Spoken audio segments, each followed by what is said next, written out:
My dear friends, let me begin with a simple truth my mother whispered to me as a boy in our little home near Odessa. A word can build a temple, or it can dig a grave.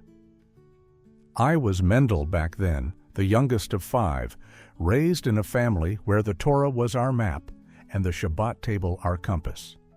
We weren't rich, no grand synagogues or silver candlesticks, but we had stories that wrapped around us like a tallit, warm and protective. My father, a tailor with hands rough as burlap, taught us to mend not just cloth, but souls. And my mother? She saw the hidden fractures in people before they even knew they were broken. I'm Mendel now, in my late 70s, living quietly in Brooklyn after all these years in America. I've outlived 2 wives and buried too many friends. Life has carved lines into my face deeper than any rabbi's scroll. But it's not the losses that weigh on me most. It's the quiet pains, the ones that linger like smoke after a fire. The illnesses that creep in after 50, when the body starts whispering secrets it held for decades. I thought I understood them. I've sat through countless minyans, shared challah with the sick, even studied a bit of Talmud on healing. But one story changed everything for me. It shook me like a storm over the Black Sea, leaving me to rebuild my own beliefs from the ruins. What I uncovered wasn't in any book of remedies or doctor's notes. It wasn't about eating kosher or walking 10,000 steps. No, it was something far more personal, more brutal. A truth about why some folks never shake off their sickness, no matter how they pray or how many pills they swallow. It's a healing kind of cruel, this wisdom, one that demands you look inward, past the surface. And it starts with a man I knew well, a simple soul named Isaac.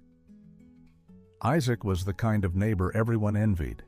Born in a shtetl not far from where I grew up, he came to America in the 40s, built a small bakery in the Bronx that smelled of fresh rye and rugelach every dawn. He was devout, lit the Shabbat candles without fail, gave tzedakah to anyone who knocked. In his 60s, he started feeling it, a dull ache in his chest that spread like ink on wet paper. Doctors poked and prodded, said it was stress, maybe his heart, prescribed rests and diets. He followed every word, walked the blocks around his shop, ate lean, even joined a chevra for daily prayers. But the pain? It stayed? It grew roots. By 70, he was a shadow, good-hearted still, but tethered to his bed more days than not. Why him? A man who lived right, who honored his family? The mystery gnawed at me. What invisible chain was holding him down? Have you ever wondered that about yourself, my friend? After 50, when the years pile on like winter snow and that nagging ailment just won't budge, no matter the yoga or the vitamins? You do everything right, yet your body rebels, as if it's guarding a secret you haven't yet faced. Maybe it's a back that screams with every ew step or a fatigue that steals your mornings. You tell yourself it's age or bad luck. But what if it's something you say day after day without even realizing? A phrase that locks the door on healing. If that rings true for you, if you've felt that quiet betrayal from within, then stay with me. This isn't just Isaac's tale. It's a mirror, and what you see might just set you free, or at least start the unraveling. Let me take you deeper now, my friends, into the heart of this mystery. Because if there's one thing I've learned from a lifetime of listening at Shabbat tables, in quiet hospital rooms, even in the hush of a Brooklyn Park bench, it's that the surface truths we cling to are like the challah crust, nourishing, but you have to break through to the soft inside to find real sustenance. We start with what everyone knows, the first rule they teach you when sickness knocks. Be positive. Speak health into your life, they say. Let your words be a blessing, not a curse. It's straight from the old wisdom. After all, the Torah tells us that life and death are in the power of the tongue. I saw this work once, clear as day. There was a woman in our community, Sarah. sharp as a dreidel and twice as lively. She was in her 50s when the migraines hit, pounding like hammers on her anvil of a mind. Doctors threw pills at her, but nothing stuck. Then Sarah, bless her stubborn heart, decided enough. Every morning after her Mode Ani prayer, thanking God for restoring her soul, she'd stand in front of the mirror and declare it. Today, my head is clear, my body is strong, I am whole. She said it with the fire of someone lighting the Hanukkah menorah, 8 nights in a row. And you know what? It happened. The headaches faded, not overnight, but like mist burning off in the sun. Sarah started baking again, her famous kugel drawing the whole block to her door. She lived another 20 years, dancing at weddings, her words weaving a shield around her. Positive speech, they call it. It seemed so simple, so right. Why wouldn't it fix Isaac too? But here's where the first crack appears, the twist that made me pause over my sitter one night, wondering if I'd misread the signs. For Isaac, those positive words didn't heal. They drained him. I'd visit his bakery in the early days when he could still stand behind the counter and urge him, Isaac, speak it out. Say, I am getting stronger. Let your voice push back the shadows. He'd try, God love him, nodding with that tired smile. I am strong, Mendel. My heart is mending. But the more he forced it, the paler he grew, like a candle flickering in a draught. His chest pains sharpened, stealing his breath mid-sentence. It was as if his body heard the words and rebelled, twisting them into knots. Why? If positivity built Sarah's temple, why was it digging Isaac's grave deeper? I sat with him one afternoon, the smell of cooling babka heavy in the air, and pressed gently. Tell me truly, friend, what are you really saying when you speak of this? His eyes darted away, and that's when I sensed it. The words weren't just words. They were carrying a weight he hadn't named. That led me to the next layer, the paradox that unravels the pretty ribbon of simple advice.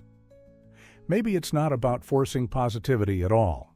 Maybe the real mistake is declaring war on your own flesh. When you say, I must fight this illness, you're turning your body into a battlefield, brother against brother. The Talmud speaks of peace in the home as the foundation of all blessings. Shalom bayit. How can there be peace if you're at war within? I remember a man from my old neighborhood in Odessa days, Chaim, broad-shouldered like a golem, but felled by arthritis in his joints. He raged against it. This pain is my enemy. I'll crush it. He gulped down herbs, twisted into yoga poses that mocked his creaking knees, all fury and no rest. But the more he battled, the more his hands swelled, locking him to his chair. Then, one Rosh Hashanah, after blowing the shofar and hearing that raw call to awaken, Chaim changed. He stopped fighting. Instead, he listened. What are you telling me? He'd whisper to his aching limbs during quiet moments, like davening in the dawn light. Not war, but a conversation.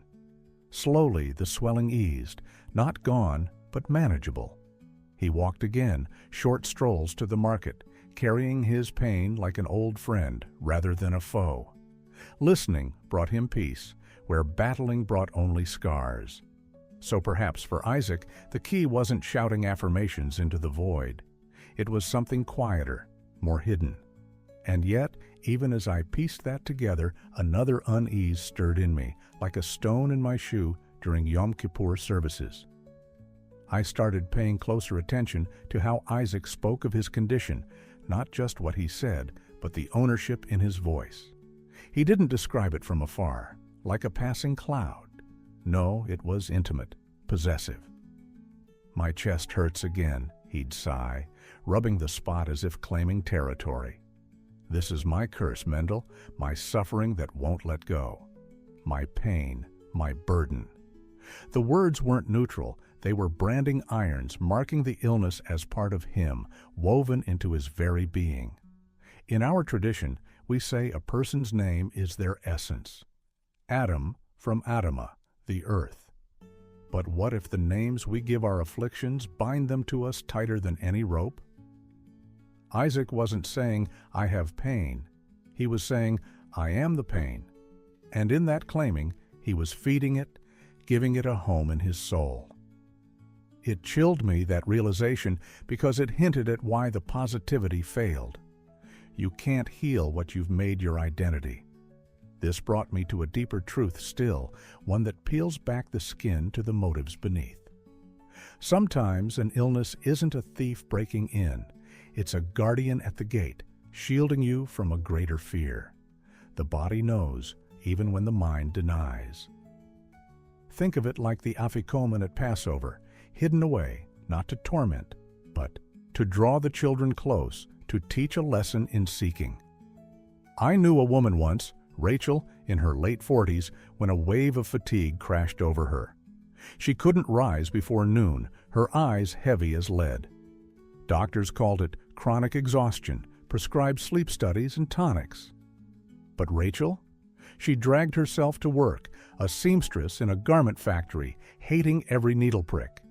Secretly, she dreaded the long hours, the boss's bark, the life that felt like a cage without bars. Then the fatigue worsened, conveniently timing her sick days just when the deadlines loomed.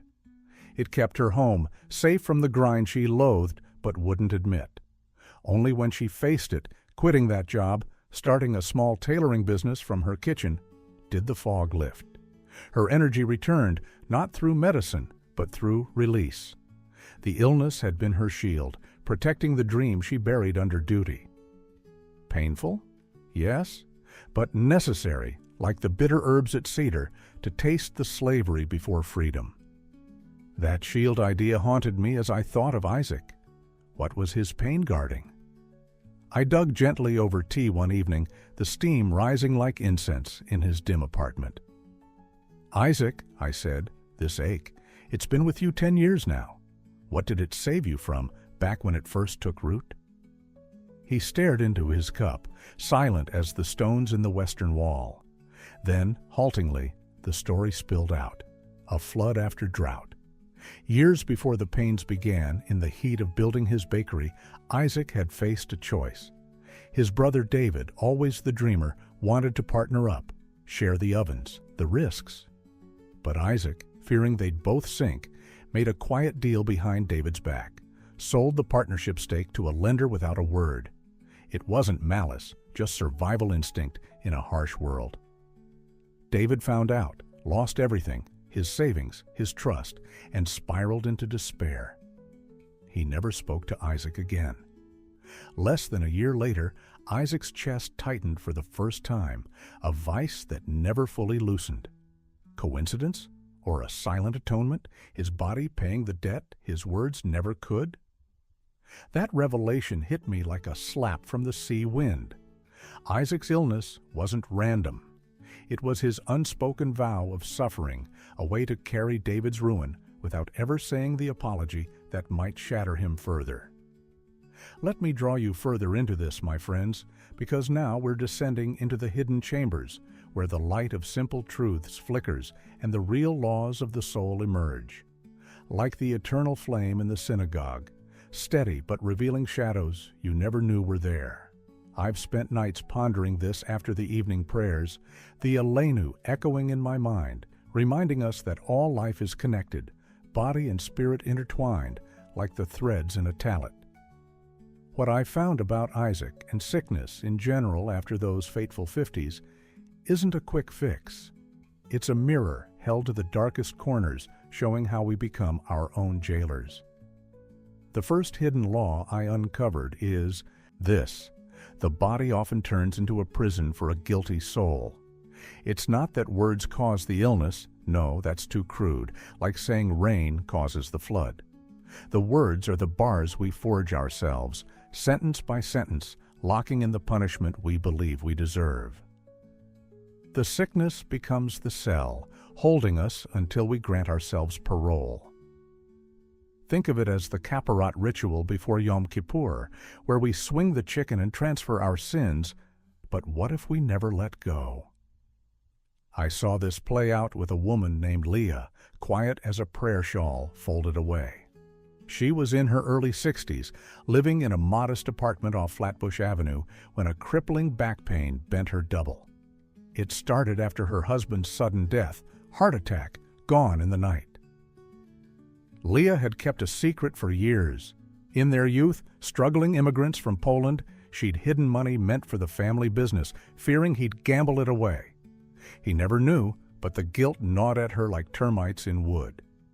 After he passed, the pain came, a literal weight on her spine, as if carrying the coins she'd buried in her heart.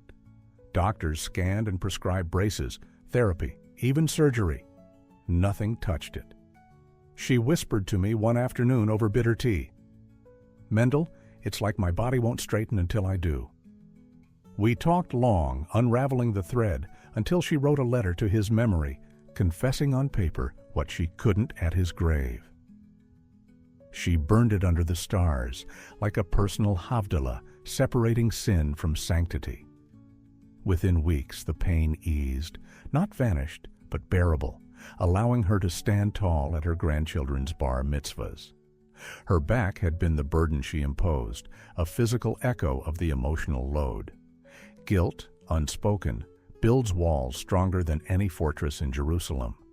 But even that truth about prisons and burdens wasn't the depths of Isaac's story.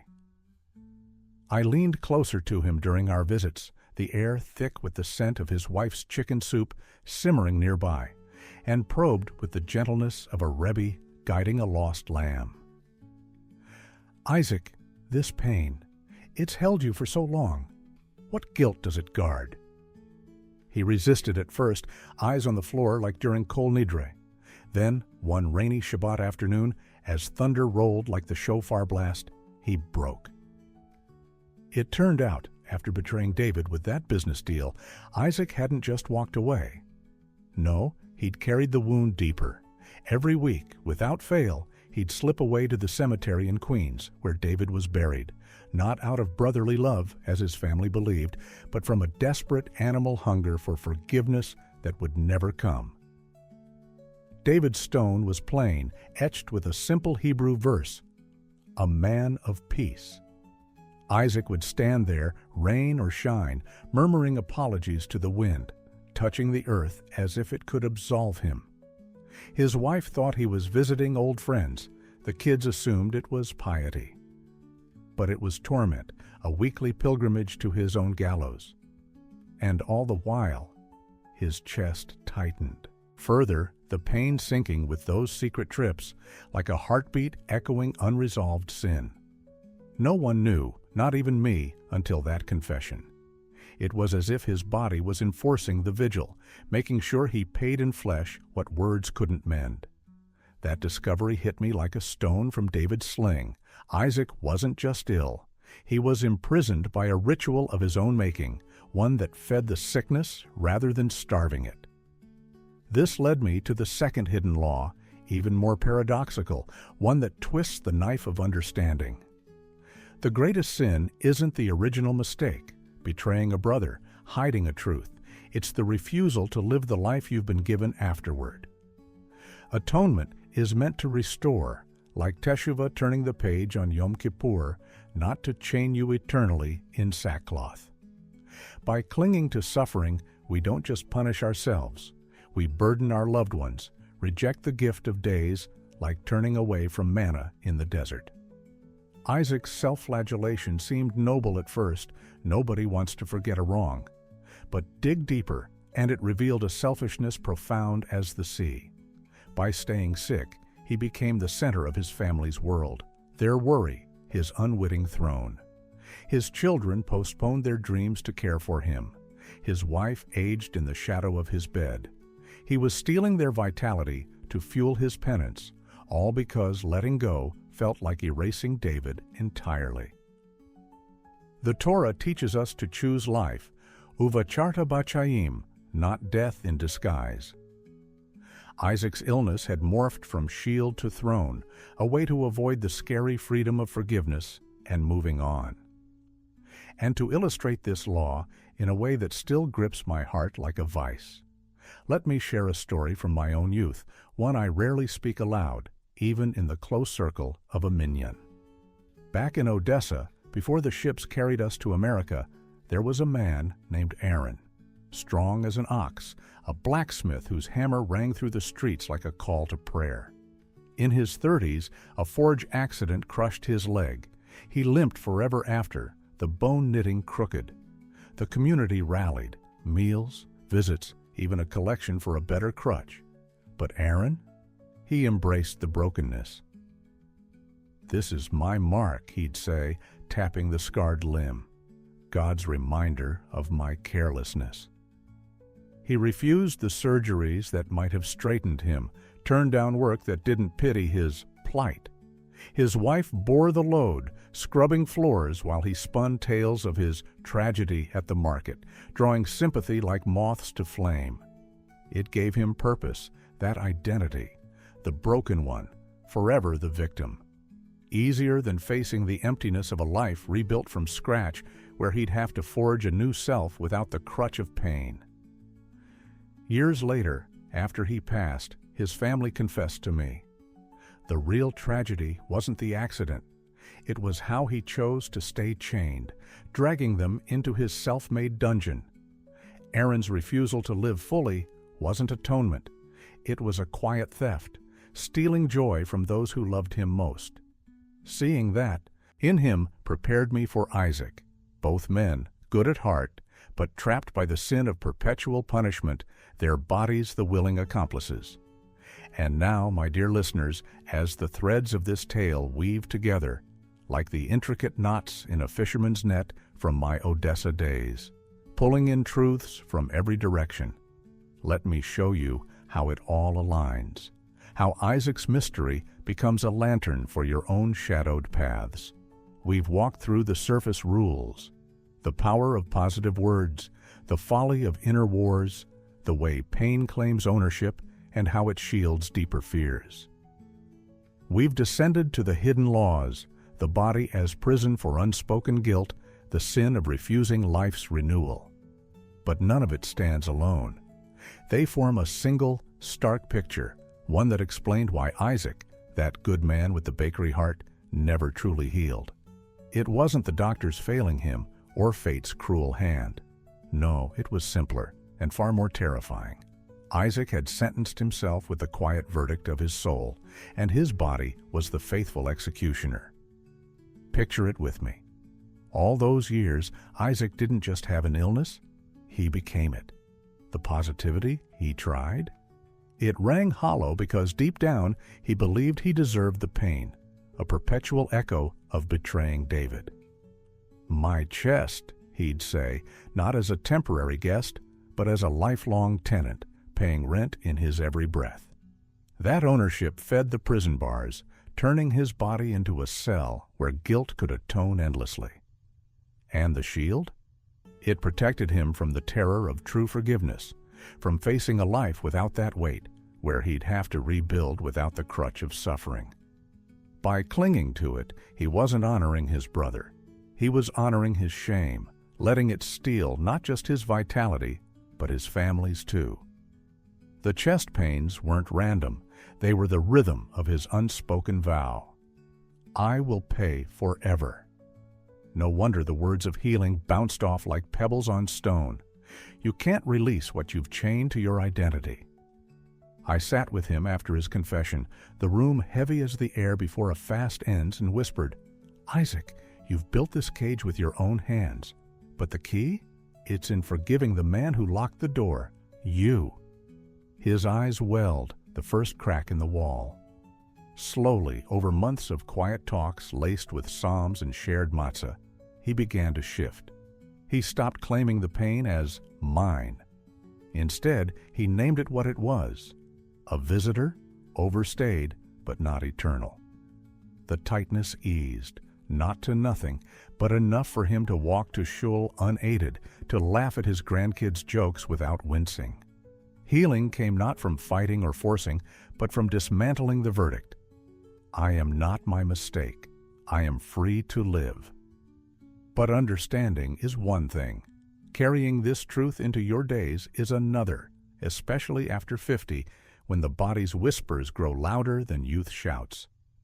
So, let me give you something practical, a small ritual born from our traditions, not magic, but a bridge between soul and flesh, like the Havdalah candle separating the holy from the everyday. I call it the ritual of release, simple as breaking bread at the table, but potent as a personal Yom Kippur. Do this tonight or when the ache reminds you of chains unseen. Find a quiet corner, perhaps by your window, with a cup of tea steaming like morning mist. Take a plain sheet of paper, the kind we used for writing letters home in the old country. Address it to your illness, whatever form it takes. The fatigue that dogs your steps, the knot in your gut, the fog in your mind. Write honestly, as if speaking to an old servant who's outlived their use. Thank it first for the lessons, for shielding you from fears you once buried, like the time it kept you from a choice that might have broken you worse. Be gentle. Resentment only tightens the bonds. Then turn the page in your heart. Declare its job done. Write these words clearly. Your services are no longer required. You have taught me what I needed. Now go in peace. Fold the paper. Hold it a moment, feeling the weight lift like unleavening dough before Pesach. Then safely burn it, over a sink or in a fireproof bowl, watching the smoke rise as your confession to the night sky. As the ashes cool, say a quiet Modeh Ani. Thank the one above for the soul returned to you unburdened. Repeat this weekly if needed, like lighting the Shabbat candles, a rhythm to remind your body that the verdict has changed. Isaac did this in his way, and it marked the turning, not a cure-all, but a door cracked open. Try it, my friend. What harm in releasing what no longer serves? And so we arrive at the heart of it all, my friends, the grand unveiling, where the puzzle pieces snap into place like the final verse of a niggin, that wordless melody that carries the soul home. This isn't the end of Isaac's story, but the revelation that binds every twist we've shared, the positive words that failed, the wars we wage within, the ownership that chains us, the shields we hide behind, the prisons of guilt, and the sin of endless atonement. They weren't scattered lessons. They were signposts to one profound, paradoxical law of the human spirit, especially after 50, when the body no longer forgives our delays. The phrase you must stop saying, the one that invites sickness to stay as a permanent guest, isn't "I am sick." No, it's subtler, more insidious. "I am," followed by the lie you tell yourself. "I am a failure. I am unworthy. I am my past mistake." These aren't mere thoughts. They are verdicts your soul delivers, and your body, faithful scribe that it is, writes them into flesh and bone. The illness isn't the punishment. It's the echo, the physical inscription of a self-sentence you renew each day. Isaac pronounced it quietly for years. "I am the betrayer who deserves this pain." His chest became the courtroom, the ache the gavel's fall. Change the words. They ring false until you rewrite the judgment. The secret lies not in speaking new phrases, but in first forgiving the judge within, the one who clings to shame like a worn-out tallit fringe. Only then do the bars dissolve and healing whispers back. But here's the hope, the catharsis that rises like dawn after the longest night, because this truth isn't a curse, it's a key. What are we to do with it, we who have crossed 50's threshold, feeling the weight of years like sand in an hourglass? Do not flee your shadows, as if outrunning a pursuer in the desert. Instead, invite them to the table, like Elijah at Passover, unseen but present. Sit with your past self, the one who erred, who hid, who claimed pains as badges, and offer grace. Look that younger you in the eyes through a mirror or a quiet reflection, and say, "You did what you could with what you knew. Now I release you." It's not easy. It stings like the salt water at Cedar, reminding us of tears shed. But in that acceptance, the body listens. The fatigue lightens. the knots untie, because you've lifted the verdict. Isaac found this late in his 70s after our talks turned to action. He visited David's grave one last time, not for torment, but closure, placing a stone as tradition bids and whispering, "Brother, I forgive us both." The change was gradual, like yeast rising in dough, but real. Walks lengthened, laughter returned, a man reborn not despite his age, but because he chose life anew. You can too. Embrace your full self, the light and the dark, and watch the sickness, that old tenant, pack its bags. True freedom isn't perfection, it's the courage to declare, "I am enough." And in that, peace settles, deeper than any remedy. If this story has stirred something in you, touched the hidden places where your own words might be holding court, please share it with someone who needs to hear. A friend battling their burdens, a loved one whispering verdicts in the dark. Let it ripple like a blessing passed at the Western Wall. In the comments below, tell me, what was the one twist or truth in this tale that hit you hardest? Your words might spark light for another. And if you're ready to explore more of these soul-deep mysteries with me, subscribe now. We'll unravel them together, one story at a time. Take care of yourselves, always. Remember, the greatest wealth after 50 isn't in health alone, but in the bravery to be honest with your heart, even when it aches.